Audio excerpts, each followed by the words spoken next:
Film ini akan berfokus pada tokoh utama yaitu Matthew kecil, di mana ayahnya adalah mantan petinju yang hebat.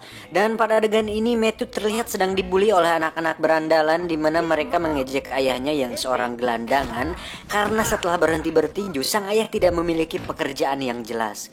Setibanya di rumah, sang ayah terlihat tengah tertidur sehabis minum bir yang dioplos dengan Amer, dan dengan tulus Matthew pun merapihkan ayahnya ke tempat tidur. Di situ Matthew bertanya mengenai desas-desus yang mengatakan bahwa sang ayah sekarang bekerja untuk seorang kriminal bernama Fallon. Fallon sendiri adalah seorang pembisnis yang cukup berkuasa di kota tersebut, di mana dia sering menggunakan cara-cara kriminal dan jahat untuk mendapatkan keinginannya. Sang ayah pun menjawab dengan mengatakan untuk tidak mendengarkan perkataan orang lain dan fokus belajar agar bisa menjadi seorang dokter atau pengacara supaya nasibnya tidak seperti ayahnya tersebut. You don't hit nothing but books, get me? You'll be a doctor or a lawyer. You can do anything if you're not afraid. Now you promise me. I promise, Dad. Esok hari sepulang Matthew sekolah, dia memutuskan untuk mengunjungi tempat ayahnya bekerja. Dan yang mengejutkan, ternyata sang ayah sudah 1 bulan tidak bekerja di sana. Saat Matthew melewati gang, betapa kagetnya dia saat melihat sang ayah tengah menghajar seseorang. Dan ternyata gosip tentangnya selama ini adalah benar, bahwa sang ayah bekerja untuk seorang kriminal. Melihat hal itu, Matthew langsung pergi dari sana dengan rasa kecewa yang sangat besar. Dan tak diduga, musibah pun terjadi ketika sebuah drum berisi cairan berbahaya tumpah mengenai tepat kedua mata Matthew, hingga cairan tersebut masuk ke dalam tubuh dan bereaksi terhadap syaraf-syaraf di otaknya.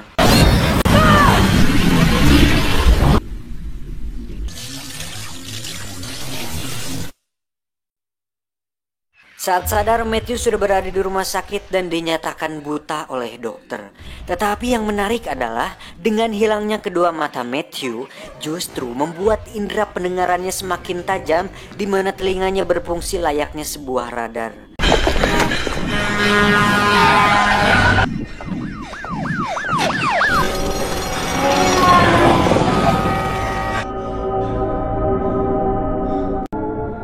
Tak lama masuklah sang ayah yang mengungkapkan penyesalannya, dan untuk kedepannya dia berjanji akan berusaha untuk tidak lagi membuat Matthew kecewa.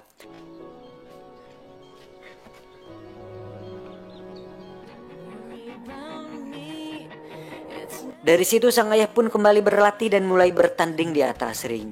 Sementara itu Matthew pun terus melatih dirinya, di mana ketajaman sentuhannya memberinya kekuatan dan keseimbangan, hingga dirinya menjadi seorang bocah tanpa rasa takut. High above the roar of the streets, an acute sense of touch.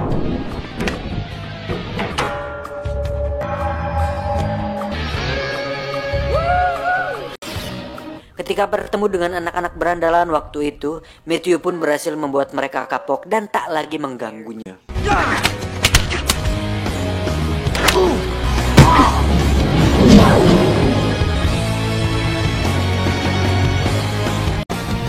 Suatu malam saat sang ayah akan bertarung melawan petinju dari Fallon, sang ayah pun ditawari sejumlah uang agar dirinya mengalah dalam pertandingan tersebut, dan jika dia menolak, maka Fallon tidak akan segan-segan untuk memberinya pelajaran. Hingga saat pertarungan dimulai, sang ayah pun tidak melawan dan akhirnya tersungkur. Tak ingin mengecewakan Matthew untuk kedua kalinya, sang ayah akhirnya melawan balik dan langsung membuat KO lawannya.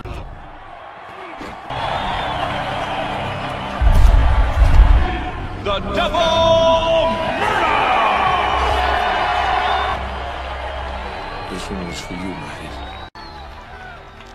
Namun apa yang terjadi selanjutnya benar-benar sangat memilukan, di mana sang ayah dihajar habis-habisan hingga dibunuh tepat saat Matthew menghampirinya. Di sana juga terdapat bunga mawar merah yang diletakkan di atas tubuh ayahnya, dan itu akan menjadi pengingat dirinya atas kematian ayahnya tersebut. Dari situ, Matthew pun bertekad untuk menegakkan keadilan dan membela kebenaran dengan menjadi seorang pengacara. Ini adalah Nelson, rekan kerjanya, dan jika kalian tahu ini adalah salah satu sutradara dari film Iron Man, Jon Favreau. Pada persidangan ini, Matthew membela seorang wanita yang disiksa oleh seorang pelaku yang merupakan salah satu anak buah dari Kingpin. Kingpin sendiri merupakan seorang yang berkuasa di kota tersebut sekarang setelah Fallon, dan faktanya Kingpin pernah menjadi anak buahnya Fallon dan merupakan pembunuh ayah Matthew, di mana si Kingpin inilah yang meletakkan bunga di tubuh ayahnya. Ketika si pelaku memberikan keterangan palsu, Matthew ternyata bisa mendeteksi kebohongan dengan merasakan detak jantungnya, dan itu memberikan sebuah kelebihan untuk mengetahui suatu kebenaran. Karena tidak adanya cukup bukti, akhirnya hakim membiarkan pelaku itu bebas. Dan ketika hukum tidak bisa memberikan keadilan, maka Matthew menegakkan keadilan itu sendiri.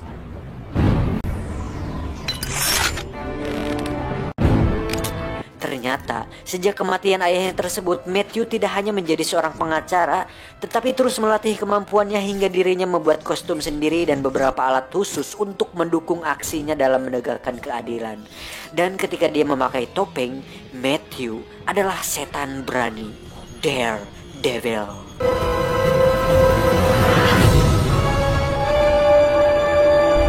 Ketika semuanya sudah siap, Matthew pun langsung mendatangi si pelaku yang berada di sebuah bar. Hingga terjadilah pertarungan antara Matthew melawan banyak orang dengan senjata api.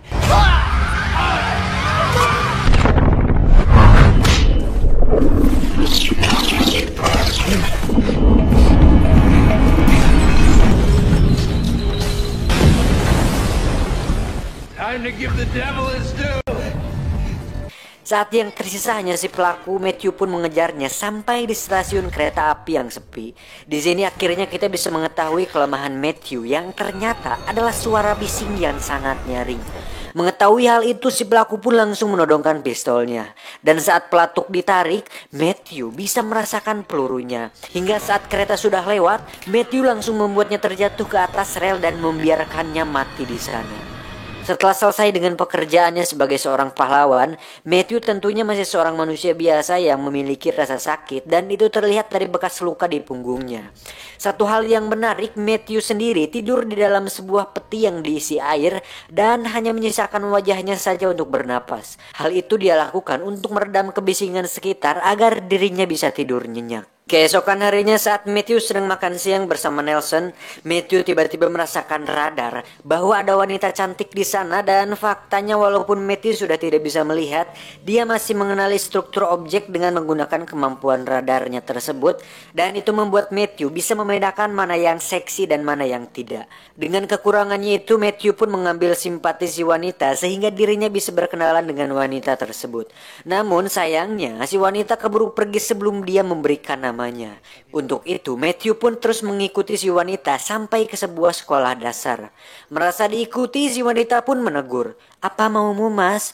Matthew pun menjawab, "Aku hanya ingin namamu, sayang." Saat si wanita menghindar, Matthew langsung memegang tangannya dan terjadilah sebuah pertarungan kecil. Hingga akhirnya si wanita serius dan membuka jaketnya.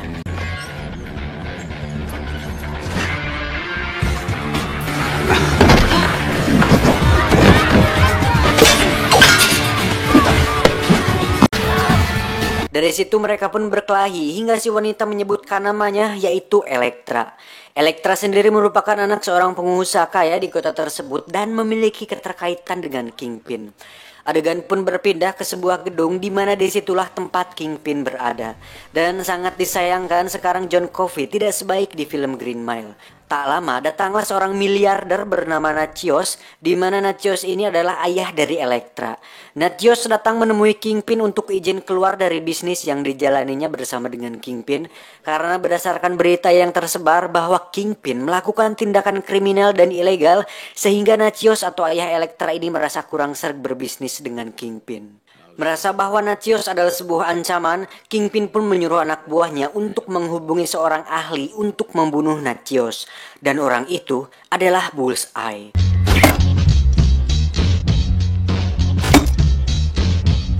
Bullseye sendiri adalah seseorang yang memiliki kemampuan untuk melempar sesuatu dengan sangat akurat. Dan yang menarik, Bullseye tidak pernah meleset seumur hidupnya. Pada adegan ini dia terlihat sedang taruhan dengan orang di sana, di mana saat orang itu kalah dan menghinanya, Bullseye mengeluarkan sesuatu dari jaketnya. Orang-orang di sana pun sempat kaget, tetapi ternyata Bullseye hanya mengambil sebuah paperclip. Tapi jangan salah, paperclip ini bisa menjadi sebuah senjata mematikan di tangan Bullseye, di mana dia meluruskan dan memotong satu persatu batang klip tersebut, kemudian melemparkannya tepat di leher orang yang menghinanya itu.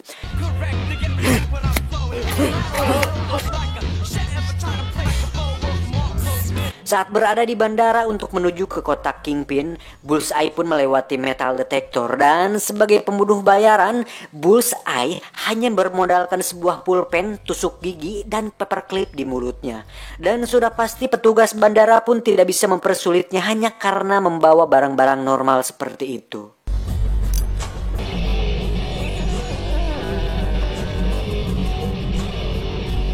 Ketika sudah berada di pesawat, kebetulan Bullseye sekursi dengan seorang nenek-nenek yang cerewet hingga Bullseye jengkel dan memutuskan untuk membuatnya diam. Dengan cara melemparkan sebuah coklat kacang tepat ke dalam mulut si nenek hingga membuatnya tersedak dan tewas saat itu juga.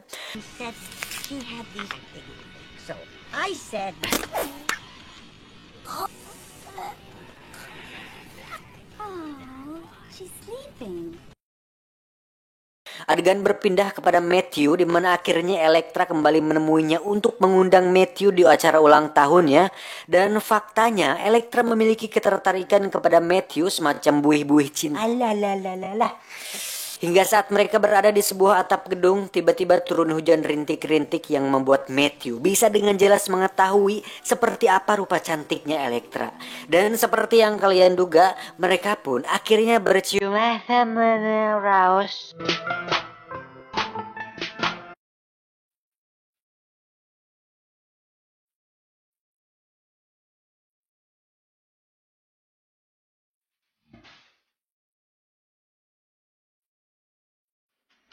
Cerita malam pesta ulang tahun Elektra pun akhirnya dilaksanakan.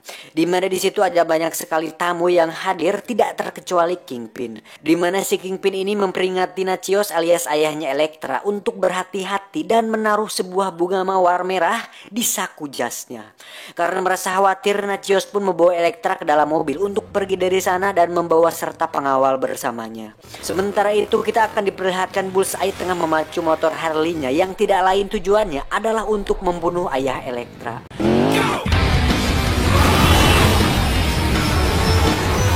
Merasa bahwa Elektra dalam bahaya, Matthew pun segera berubah menjadi Daredevil dan memutuskan untuk mengawalnya dari jauh.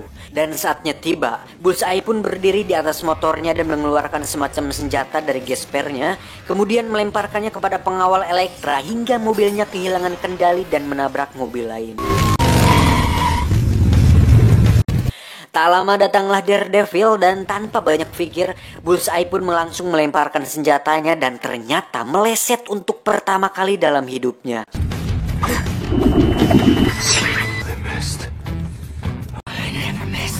Emosi akan hal itu, Bullseye pun memacu motornya untuk diadu dengan Daredevil. Tetapi dia justru terlempar dari motornya.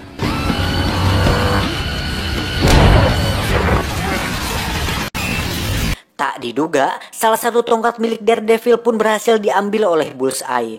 Dan dengan tongkat itu pula, Bullseye pun berhasil membunuh ayahnya Elektra.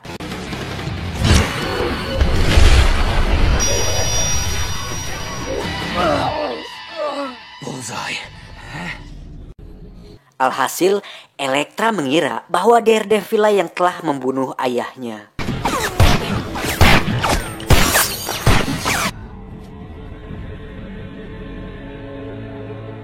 Dengan kematian ayahnya, Elektra pun memutuskan untuk balas dendam kepada Daredevil.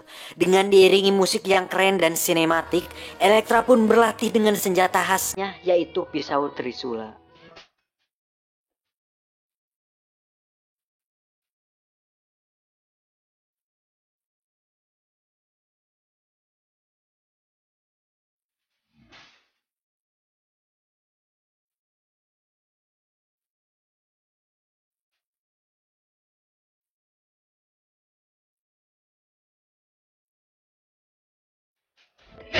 Hingga tibalah saat Daredevil tengah sweeping di malam hari, muncullah Elektra yang langsung menyerangnya. Daredevil hanya bisa menghindar dan bertahan, akhirnya terkena tusukan di bahu sampai Elektra membuka topengnya.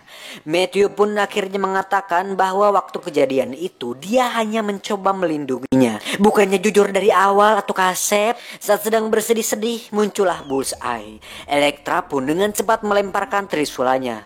Namun hal itu sangat amat salah besar karena Bullseye adalah ahlinya. Otomatis saat Bullseye lempar balik, trisula milik Elektra pun menembus tepat di telapak tangannya.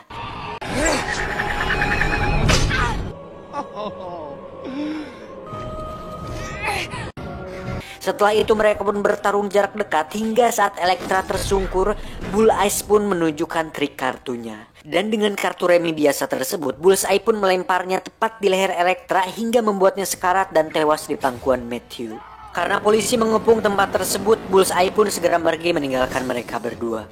Daredevil sendiri melarikan diri ke sebuah gereja dan ditolong oleh seorang pastor. Tak diduga, Bullseye ternyata mengikutinya dari tadi dan tiba-tiba muncul di sana. Take it. Call the police. What about you? First one's a warning. Serangan pertama dimulai dengan melemparkan sebuah piring tepat di tenggorokan Daredevil. Dilanjutkan dengan naik ke atas gereja, mereka pun bertarung di antara pipa besi di sana. Saat Bullseye tak sengaja memukul pipa tersebut, Daredevil terlihat kesakitan hingga akhirnya Bullseye mengetahui kelemahannya. Namun hal itu berhasil ditangani oleh Daredevil. Sementara itu polisi kembali mengepung gereja tersebut dan menunggu apa yang akan terjadi selanjutnya. Saat pertarungan dilanjutkan di lantai atas, Bullseye pun melemparkan semua senjata di gespernya, namun semua dapat ditangkap dengan baik oleh Daredevil. Karena kehabisan senjata, Bullseye pun memecahkan kaca di sana kemudian menumpuknya di tangan. Dan bukan Bullseye namanya jika semua benda tidak bisa dijadikan senjata. Namun serangkaian lemparan tersebut ternyata tak mampu mengenai Daredevil. Dengan cepat, Bullseye pun menggunakan kelemahannya untuk membuat Daredevil lumpuh. Dan saat akan dibunuh, Daredevil pun tiba-tiba mendengar suara peluru dari kejauhan yang mana itu adalah seorang penembak jitu dari kepolisian. Dan dengan kesempatan itu, Daredevil pun mengarahkan tangan Bullseye tepat ke arah peluru tersebut. Hingga akhirnya Bullseye pun tidak bisa lagi menggunakan tangannya untuk melempar benda. Daredevil pun melemparnya dan terjatuh tepat di atas mobil polisi.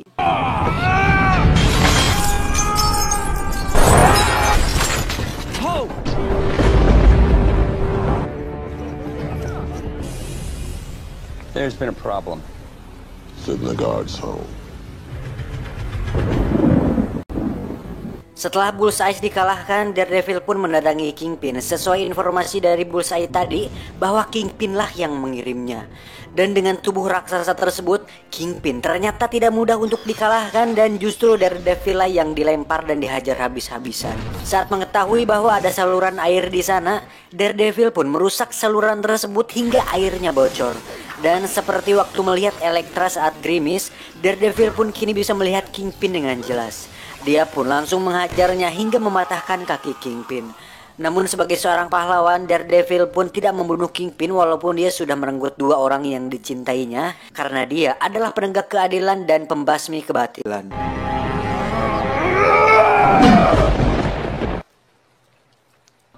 I don't understand. I'm not the bad guy. It's not over with yet. Kingpin pun akhirnya dipenjara dan yang paling mengejutkan ternyata Bullseye masih hidup walaupun mengalami beberapa patah tulang yang serius. Dan saat ada seekor lalat lewat di depan mukanya, Bullseye pun mencoba meraih suntikan dan berhasil membunuh lalat tersebut tepat sasaran. Tamat.